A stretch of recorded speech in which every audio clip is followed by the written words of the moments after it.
오늘 우리가 사사기 2장의 말씀을 읽었습니다. 2장의 말씀에요, 사사기 전체에서 제일 중요한 단어가 나옵니다. 복임이라는 단어인데요, 우리 한번 따라서 해보시기 바랍니다. 복임. 이 복임이라는 단어가 저는 제일 중요하다고 생각합니다.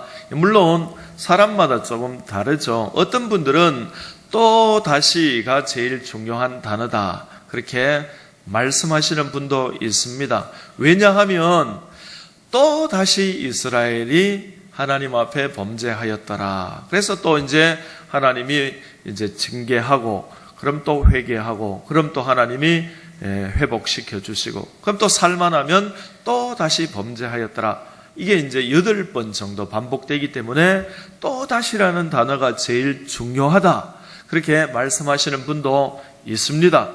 그렇지만 저는 이 또 다시라는 사이클보다 더 중요한 것이 복임이라는 단어라고 생각합니다. 왜 그런가 하면은 사사기 그 330년은 우리가 알기에 참 이스라엘 백성들이 힘들고 어려웠던 시간들입니다. 그런데 힘들고 어려운 330년이 될 것인가, 아니면 이집트에서 종생활을 했던 그 어려움, 광야에서 40년 겪었던 그 어려움, 보상받는 젖과 꿀이 흐르는 행복한 이제 가나안 생활이 될 것인가 하는 것이 이 갈림길에 있는데, 그 갈림길이 되는 것이 복임이라는 단어입니다. 그리고 이 복임이라는 단어는 저와 여러분에게도 동일하게 적용됩니다. 인생이 좀 고달프고 힘들게 살 것인가, 아니면 젖과 꿀이 흐르는 그 가나안의 삶이, 내 인생이 그런 삶이 될 것인가를 결정짓는 단어가 복임이라는 단어입니다. 저는 개인적으로 기복주의를 굉장히 싫어합니다. 그래서 많은 목사님들이 설교하실 때에 복받아라, 복받아라 이렇게 하면 제가 좀 알러지가 있어요. 그래서 막 복받으라는 소리를 들으면은 채널을 확 바꿔버립니다. 그런데 기복주의 참 싫어요. 왜 기복주의를 싫어하는가 하면은 예수님을 믿는 목적이 복을 받기 위해서 믿는 거예요. 그게 기복주의입니다. 예수님을 이용해가지고, 하나님을 이용해가지고 목표는 복이에요. 그런데 기복주의로 가면 어떻게 됩니까? 복을 못 받고 은혜를 못 받으면 하나님도 욕하고 예수님도 욕하고 버리는 게, 그게 기복주의입니다. 그래서 여러분, 기복주의는 성경적이지도 않고 이건 아니에요.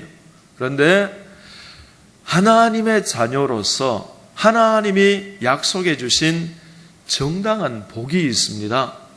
그 정당한 복이 있는데, 이 복을 이야기하지 않는 것도 저는 전혀 성경적이지 않다고 생각합니다.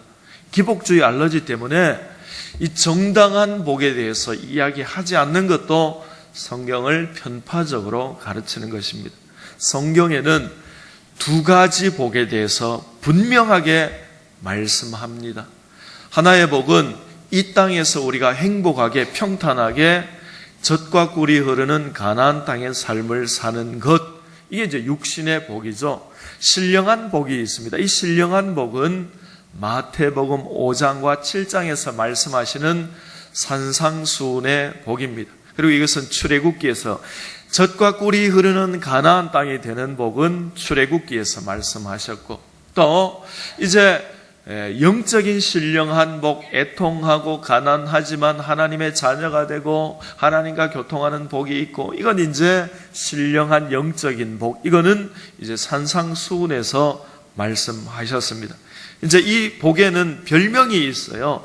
이 출애굽기에서 약속하신 복은 정복하는 복입니다. 정복하는 복.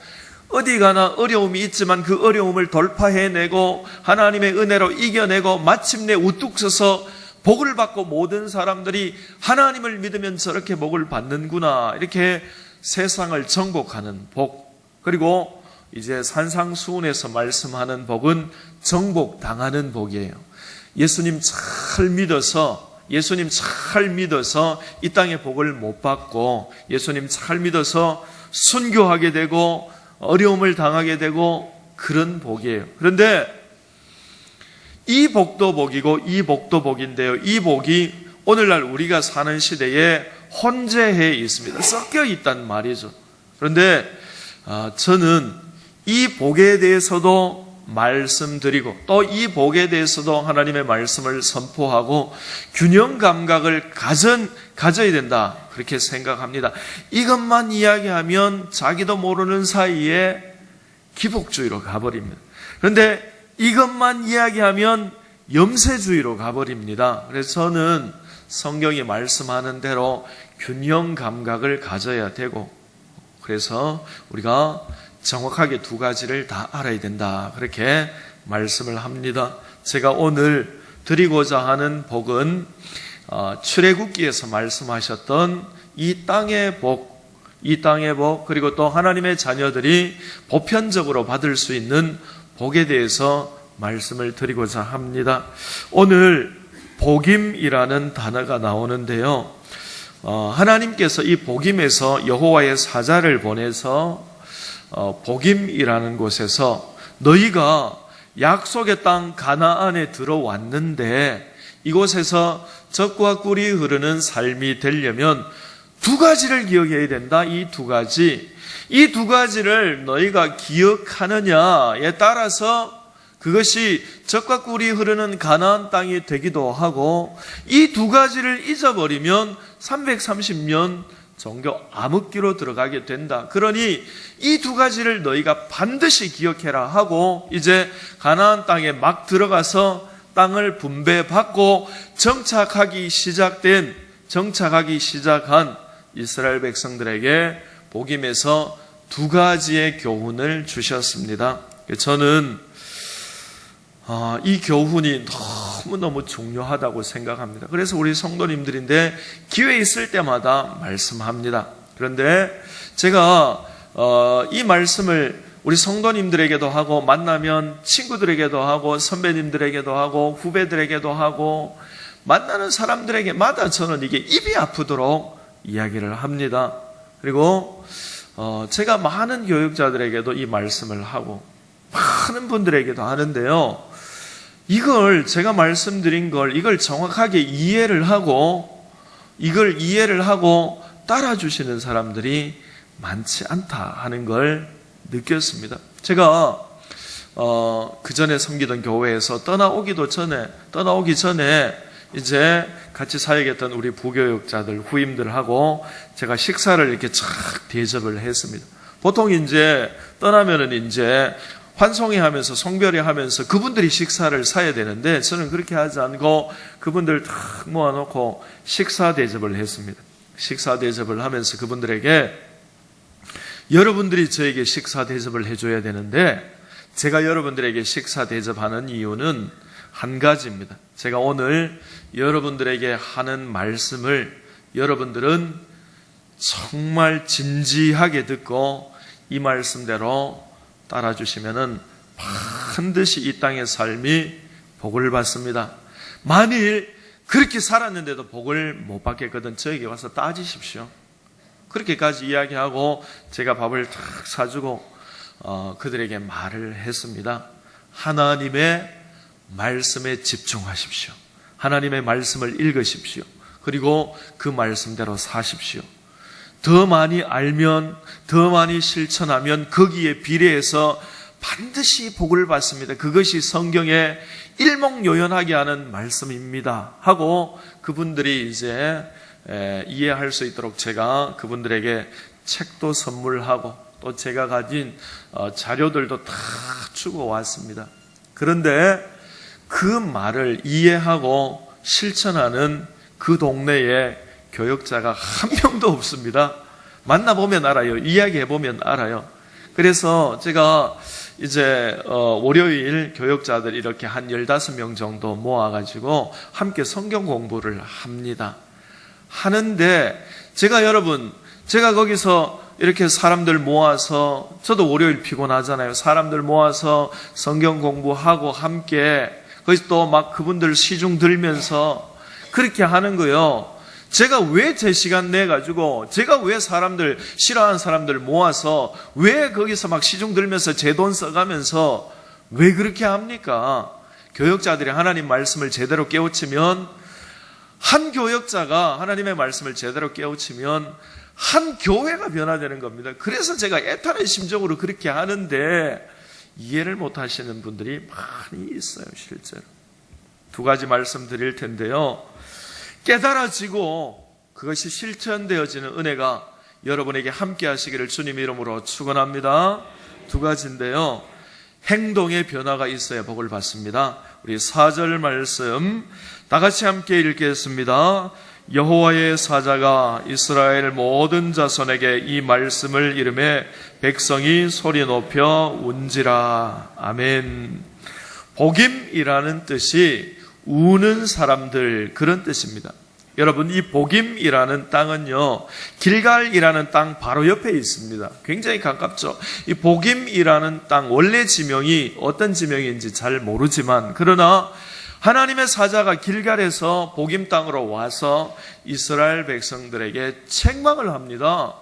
내가 너희를 이집트에서 끌어내고 내가 너희를 이 약속의 땅 가나안에 들어오게 해주었는데, 그리고 또 내가 너희와 영원한 언약을 지킬 것인데 너희는 어찌하여서 내가 시키는 대로 하지 않고 이렇게 자꾸 딴 길로만 가고 있느냐 하고 하나님이 책망을 하십니다. 책망을 하니까 이제 백성들이 죄송한 거예요. 그래서 하나님 말씀대로 살지 않은 것에 대해서 죄송해서 울었습니다. 그리고 또 하나님이 막 뭐라 하니까 섭섭해서 울었습니다. 대성통곡을 하고 모든 사람들이 거기서 대성통곡을 하고 울었습니다. 하나님 말씀대로 살지 못한 것에 대해서 죄송해서 슬퍼서 울었습니다. 얼마나 많이 울었는지 그곳 지명이 우는 사람들 복임이 됐습니다. 그런데 참 놀라운 사실이 그 뒤에 펼쳐집니다. 무엇인가 하면 울었으면은 삶이 뭐라도 바뀌어야 됩니다, 여러분. 뭐라도 바뀌어야 되는데 울기는 죽도록 울었는데 행동이 하나도 안 바뀐 거예요, 여러분. 우리가 복을 받으려면요, 우리 행동이 바뀌어야 됩니다. 우리 행동이 바뀌어야 복을 받습니다. 그래서 평소에 내가 좀 막 거짓말을 많이 하는 사람이다 하면 거짓말을 하루에 10번 했다 하면은 뭐 하루에 한 5번 하도록 줄이고, 그리고 또 내가 막 남의 뒷이야기를 많이 했다 그러면 좀 입을 절제해서 내가 남 뒷이야기를 줄이고, 또 내가 막 혈기가 충만하다 그래서 막 밖에서는 호인인데 집안 식구들은 그렇게 한다면 혈기 부리는 거 바꾸고, 그리고 또 내가 돈을 목적으로 살아갔다면 이제 내가 돈이 목적이 아니라 하나님의 영광을 어떻게 하면 좀 나타낼까 하고 좀 바꾸고, 확 바꾸지를 못하지만 조금 더 바꾸고 여러분, 복이요, 행동의 변화에서 복이 오게 됩니다. 오늘 복임에서 보면 행동의 변화가 하나도 없었습니다, 여러분. 그러니까 이 복임이라는 중요한 단어에서, 갈림길에서 그들이 울기는 울었는데 하나도 안 바꾸고 전처럼 행동했습니다. 그러니까 그게 이제 쫙 해서 330년 암흑기로 들어가서 또다시 그렇게 하는 거예요. 그 때리는 하나님도 마음이 아픈 거예요. 너희가 어찌하여 더 맞을 데가 없는데 계속해서 왜 이렇게 하느냐 하면서 하나님 마음도 아프고 본인들은 인생이 고달프고 그렇게 되는 거예요, 여러분. 요시야 왕 시대의 대제사장 hil기야가 성전을 수리하다가 율법책을 발견했습니다. 그리고 그 율법책을 왕 앞에 서 있는 서기관 사반에게 주고, 사반이 왕이시여, hil기야가 성전 수리하다가 율법을 발견했습니다. 성경책을 발견했습니다. 하니까 요시야 왕이 그래, 아주 진귀한 일이 있네, 한번 낭독해봐 그럽니다. 그러니까 이 사반이 왕과 문무백관들 앞에서 성경을 낭독합니다. 근데 여러분, 하나님의 성전에서 성경책을 발견했다, 이 발견이라는 단어가 가당키나 한 단어냐는 겁니다, 여러분. 하나님의 성전에서 성경을 발견했대요, 발견. 이건 마치 주부가 주방에서 부엌칼을 발견했다, 이런 거하고 한 가지예요. 여러분, 주방에 부엌칼이 있는 게 당연하잖아요. 하나님의 성전에 율법이, 성경책이 있는 게 당연하잖아요. 그런데 그 당연한 게 안 됐다는 겁니다. 당연한 게 안 되고, 놀랍게도 성전에 성경이 없었어요. 성전에 성경이 없었어요. 그러니까 성경이 없으니까 성경을 아는 사람도 없고, 아는 사람도 없으니까 실천하는 사람도 없고, 그런 거예요. 그런데 수리하다가 백수십 년 전에 넣어놨던 성경을 발견한 거예요. 그래가지고 그걸 읽을 때에 요시야 왕이 하나님의 말씀을 들을 때에 하나님의 은혜가 임하게 된 겁니다. 그래서 그가 자기 옷을 찢으면서 하나님의 말씀에 기록된 대로 이렇게 하면 이런 저주를 받고, 이렇게 하면 이런 저주를 받고, 그렇게 기록해놨는데 이 저주대로 우리에게 임한 것이 맞습니까? 하고 여선지자 훌다에게 물어보니까 하나님이 여선지자 훌다를 통해서 말씀하시기를 맞다는 겁니다. 신명기 28장에 기록된 대로 그렇게 임한 것이 맞다는 겁니다. 그냥 지정학적인 위치 때문에 이스라엘이 그렇게 어려움을 당한 것이 아니고, 지정학적인 위치가 어려움이 아니에요. 강대국이 문제가 아니에요. 국가 기술이 문제가 아니고, 국방력이 문제가 아니고, 아무것도 문제가 아니에요. 제도도 문제가 아니고, 문제는 하나님의 말씀대로 안 살았기 때문에 이렇게 안 살면 이렇게 된다, 이렇게 안 살면 이렇게 된다 하는 그대로 임했다는 겁니다. 여러분, 요즘 우리가 우리나라를 위해서 많이 기도하고 있습니다. 새벽에도 기도하고 금요일도 기도하고 기도 많이 하죠. 여러분, 우리나라가요, 중국하고 이제 외교를 잘 했습니다. 중국하고 외교를 잘 했는데요, 그렇게 하면 끝나는 게 아닙니다. 미국하고 외교는 어떻게 할 겁니까, 여러분? 한국은 자주 독립국이니까 한국 하고 싶은 대로 외교하면 됩니다. 그렇게 말했어요. 그건요, 립서비스입니다. 립서비스. 속으로는요, 이런 게 올라와요. 지금 미국이 일본하고 한국을 통해서 극동에서 중국을 견제하려고 하는데, 그런데 한국이 미국을 놔두고 중국 쪽으로 자꾸 붙으려고 하는 거예요. 미국이 기분 좋겠습니까? 기분 나쁩니다, 여러분. 그러니까요, 이 4대 열강사에 우리가 끼어 있고, 그런데 우리 민족이 영원한 독립, 영원한 번영, 영원한 행복을 누리는 길은 한 가지밖에 없어요. 그게 국방력이 아니고 기술력도 아니고 경제력도 아니고 인구도 아닙니다. 그 한 가지가 하나님의 말씀인 줄로 믿습니다. 그러니까 여러분, 이 나라의 소망은 불신자들에게 있는 게 아닙니다. 이 나라의 소망은 저와 여러분에게 있는 줄로 믿습니다. 이 나라의 소망은, 이 민족의 소망은 교회에 있는 줄 믿습니다. 교회가 하나님 말씀 가운데 바로 서 있어야 돼요. 그러면 하나님이 이 나라를 지켜주시고 이 민족을 지켜주시고 저와 여러분이 복을 받게 되는 줄로 믿습니다. 여러분, 행동의 변화가 일어나야 돼요. 그래서 요시야 왕이 옷을 막 찢는 거예요. 찢으면서 종교개혁을 일으키는데, 여러분, 유다 왕들 가운데 종교개혁을 일으켰던 왕들이 4-5명 됩니다. 그런데 그 왕들의 종교개혁과 요시야의 종교개혁은 확연히 다릅니다. 그냥 그 왕들은 우상부수고 그 정도에 끝났어요. 그러나 요시야 왕이 제일 먼저 하고 제일 중요하게 했던 종교개혁은 남녀노소 모든 백성들에게 하나님의 말씀을 낭독하고 하나님의 말씀을 가르치는 겁니다. 하나님의 말씀을 알아야죠. 알아야 실천하게 되죠.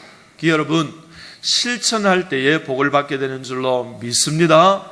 그래서요,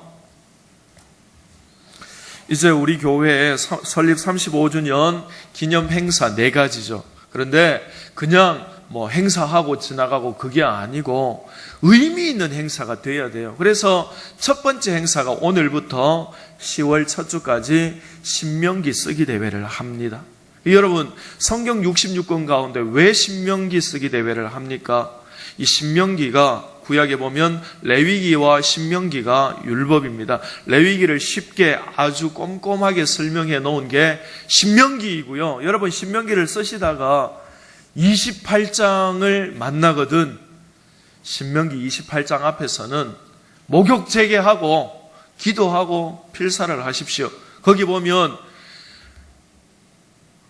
하나님의 복이 어떻게 임하고 하나님의 저주가 어떻게 임하는지 아주 디테일하게 상세하게 삼척동자도 알 수 있도록 써놨습니다. 그게요, 복받는 길이고 저주받는 지름길입니다. 여러분, 신명기 28장을 목욕 재개하고 쓰십시오. 거기에 보면요, 앞부분에 보면은 하나님의 말씀을 지켜 행하라. 그리하면 네가 들어가도 복을 받고 나와도 복을 받고 네 떡반죽 그릇이 복을 받고 네가 치는 가축들이 복을 받고 자녀들이 복을 받고 자녀들이 꼬리가 되지 않고 머리가 되고 한국이 4대 열강 사이에 쌓여 있어도 그 4대 열강을 아우르는 민족이 될 수 있다. 하나님이 그렇게 말씀하고 계십니다. 그러니까요, 그런 의미에서 제가 우리 성도님들 정말 신명기 필사하는 가운데에 복을 받기를 원하는 간절한 마음으로 신명기를 선택했습니다. 그리고 이거를 어디서 산 게 아니고 직접 만들었어요. 여러분, 책을 넘겨보시면은 우리 어르신들도 쓰실 수 있도록 이제 궁서체에 가까운 활짝 크게 해가지고 여러분 보시기에 이제 오른쪽, 이 왼쪽에 이제 성경 넣고 오른쪽에 이제 쓸 수 있도록 이렇게 칸을 정확하게 맞춰서 편하게 쓰실 수 있도록 했습니다. 감사한 것이 우리 성도님들 제가 생각한 것보다 너무 많은 분들이 신청을 해주셨어요. 그래서 참 감사를 드리고요. 신명기 필사 아직 신청 안 하신 분들은 오늘 꼭 신청하시고 여러분 한 달 정도, 하루 한 장 정도 쓰면은 뭐 충분히 쓰실 수 있다. 그렇게 생각합니다. 하루 한 장 이제 필사하시고 주일 2장 필사하시면 한 달 내에 정확하게 마칠 수 있는 분량입니다. 왜 성경을 필사해야 됩니까? 여러분, 하나님의 말씀을 읽어야 돼요. 직접 하나님의 말씀을 써봐야 됩니다. 성경에 관해서 기록된 책은 성경이 아닙니다, 여러분. 성경에 관해서 기록된 책들도 많은 유익을 주지만 그건 성경이 아니에요, 여러분. 성경을 읽으시기를 주님 이름으로 축원합니다. 성경을 왜 읽으라고 하냐면요, 성경은 그냥 활자가 아니에요. 성경은 살아있는 하나님의 말씀입니다. 그렇기 때문에 성경 읽을 때에 심령과 및 관절과 골수를 찔러 쪼개고 내가 하나님 말씀대로 살아야겠다 하는 강력한 변화, 강력한 은혜, 강력한 동기부여가 우리 속에서 일어나게 됩니다. 그냥 말씀 읽지 않고 내가 하나님 말씀대로 살아야지, 그렇게 하면은 동기부여가 하나도 안 됩니다. 그런데 성경을 읽으면은, 성경을 기록하면은 하나님의 말씀대로 살지 못한 것이 애통한 마음이 일어나요. 그래서 하나님 앞에 죄송하게 되고, 그리고 성경 필사할 때에, 성경 읽을 때에 이렇게 살아야겠다는 불같은 마음이 막 올라오는 거예요. 막 올라와요. 왜 그래요? 성경 말씀은 하나님 말씀이기 때문에 그렇습니다. 성경에 관해서 기록된 것은 유익은 주는지 모르지만 심령을 변화시키는 그런 은혜가 없어요, 여러분. 성경이 하나님 말씀인 줄로 믿습니다. 그러니까요, 성경을 읽고 성경을 필사해야 돼요. 그러면 내 행동에 변화가 일어나게 됩니다. 말씀대로 이대로 살아야겠다 하는 변화가 일어나요. 그러면 변화가 일어나면 복을 받게 됩니다. 그러므로 저와 여러분, 성경을 읽는 가운데에 은혜를 받으시고 성경을 읽는 가운데에 강력한 동기부여가 일어나서 그것이 행동의 삶의 변화로 연결되고, 그래서 신명기 28장에서 말씀하는 복이 저와 여러분의 모든 가정에 일어나기를 주님 이름으로 축원합니다. 마지막으로요, 레위기 언약은 영원한 언약입니다. 여러분, 이걸 알아야 됩니다. 1절 말씀 우리 같이 읽겠습니다. 여호와의 사자가 길갈에서부터 복임으로 올라와 말하되 내가 너희를 애굽에서 올라오게 하여 내가 너희의 조상들에게 맹세한 땅으로 들어가게 하였으며 또 내가 이르기를 내가 너희와 함께한 언약을 영원히 어기지 아니하리니. 아멘. 1절 말씀 끝부분이 정말 중요한 말씀입니다. 1장 끝부분에 내가 너희와 언약한 그 언약을 영원히 지키겠다 했죠. 여러분, 이 언약이요, 출애굽기에 나오는 시내산 언약입니다. 이 언약은 영원히 어기지 않는, 하나님이 영원히 지키는 언약이다, 그렇게 말씀합니다. 그런데 이 언약에는 별명이 있어요. 시내산 언약에는 별명이 있어요. 그 언약의 별명이요, 한번 따라서 해보시기 바랍니다. 생명과 평강의 법. 여러분, 시내산 언약의 별명이 생명과 평안, 생명과 기쁨, 생명과 평강, 이런 식으로 약간씩 틀리지만, 그러나 이 평강에 대해서, 이 법에 대해서 구약 성경에 제가 발견하기로는 한 6군데 발견했습니다. 말라기나 또 신약에도 로마서 8장에도 나옵니다. 시내산 언약은, 이 레위기 언약은 생명과 평안의 법이라는 거예요. 이게 무슨 말입니까? 여러분, 시내산에서 맺은 이 언약은요, 지켜서 구원 얻는 법이 아닙니다. 이건 지켜서 구원 얻는 게 아니에요.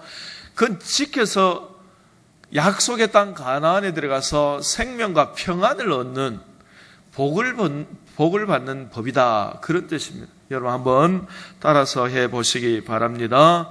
믿음은 예수 그리스도를 믿음으로 받고, 구원은 예수 그리스도를 믿음으로 받고, 행복은 하나님의 말씀을 행함으로 받습니다. 여러분, 이 생명과 평강의 법이요, 주님 오늘 1절 말씀 끝부분에서 영원히 계속된다, 그렇게 말씀합니다. 여러분, 가끔 가다가 목사님 가운데도 설교하시는 걸 보면은 본인이 이단적인 설교를 하면서 모르시는 분들이 너무 많아요. 그래서 제가 이건 이렇게 하면 이단이고 이건 이렇게 하면 이단이고 하니까 성도님 중에 이렇게 하시는 분이 있었어요. 목사님, 다 이단이고 이단 아닌 건 뭡니까 도대체? 그런 분이 있는데, 이단이 실제로 너무 많아요. 그래서 제가 좀 강조하다 보니까 그렇게 하는데요, 구약 성경이 오늘날 우리와 아무 상관이 없다, 이렇게 제가 제 귀로 듣고도 의심했어요. 그렇게 말씀하시는, 기독교 방송에서 그렇게 설교하시는 목사님이 계셨어요. 구약 성경이 오늘날 우리와 아무 상관이 없다. 그건 이스라엘에게만 해당된다. 이게요, 또 이런 말씀드리기 죄송하지만 이게 말시온 이단입니다. 말시온 이단. 구약이 왜 우리하고 상관없어요? 그럼 상관없다면 신약 두께 2배나 되는 성경을 왜 그렇게 기록해 놨겠어요? 그냥 버리고 신약만 가지고 다니면 되지. 그리고 구약의 율법을 지켜야만 복을 받는다, 오늘날도 이렇게 말하는 분이 있어요. 안식교 같은 분들. 여러분, 주님이 율법을 폐하셨다고도 하고 주님이 율법을 완성하셨다고도 하는 부분이 있죠. 여러분, 구약의 율법은 구원 얻는 법이 아닙니다. 지켜서 복을 받는 법이에요. 지켜서 복을 받는 법인데, 구약의 율법을 이제 어디까지 지켜야 하는가, 이게 굉장히 중요한 겁니다. 우리가 아는 대로 제사법 이런 건 다 폐지됐습니다. 제사법은 다 폐지됐습니다. 예수님께서 오셔서 제사를 완성하셨기 때문에 제사법은 다 폐지됐고, 날과 달과 절기에 관계된 모든 의식들, 의전들, 이런 것들은 다 폐지되었습니다. 그러나 폐지되지 않은 것이 있죠. 폐지되지 않고 굉장히 강력하게 예수님이 강화시켜 준 게 있죠. 그게 바로 도덕률입니다. 도덕률. 10계명을 비롯한 도덕률. 여러분, 도덕률을 주님께서 강화시켜 주셨어요. 그래서 여러분, 여러분 구약 성경을 읽으시다가 의식에 관계된 거, 의전에 관계된 거, 이런 것들은 그냥 그 교훈만 얻으면 돼요. 이건 그냥 폐해졌구나, 그렇게 하면 돼요. 한 목사님께서 설교를 하시면서 이렇게 하는 걸 제가 들었어요. 기도 응답이 왜 안 되는지 아십니까, 여러분? 이렇게 하면서 기도 응답이 왜 안 되는지 아십니까? 하면서 이제 구약의 한 부분을 뽑아내서 거기에 관계된 헌금을 드리라는 겁니다. 헌금. 구약 시대에 관계된 헌금, 절기에 그걸 안 했기 때문에 그렇다. 제가 더 놀라운 사실은 성도님들이 그 말을 듣고 양 한 마리에 해당하는 금액을 막 드리더라고요. 또 양 한 마리에 30만 원 잡고 막 30만 원. 이런 게 바로 여러분 성도님을 죽이는 길이에요. 이런 표현 참 그렇습니다만은 그분은 그렇게 설교하면 안 돼요, 여러분. 구약의 의식들은 주님이 십자가에서 다 없애버렸다고 성경이 말씀하잖아요. 그렇죠. 그래서 여러분, 강화된 것이 도덕률입니다. 그러니까 우리가요, 우리 삶이 하나님 앞에 성화를 향해서 나가는 삶을 살아야 됩니다. 우리가 반드시 복을 받게 됩니다. 그리고요, 이 법은 생명과 평강의 법이고, 그리고 이 법은 영원히 패하지 않는 법이다. 그렇게 말씀해 주셨습니다. 그러므로 우리가 하나님의 말씀을 가까이 하고 하나님의 말씀을 실천해서 정말로 저와 여러분의 삶이 가나안 젖과 꿀이 흐르는 삶이 되기를 주님 이름으로 간절히 축원합니다. 기도하겠습니다. 오늘 두 가지 말씀드렸는데요. 행동의 변화가 있어야 복을 받고요.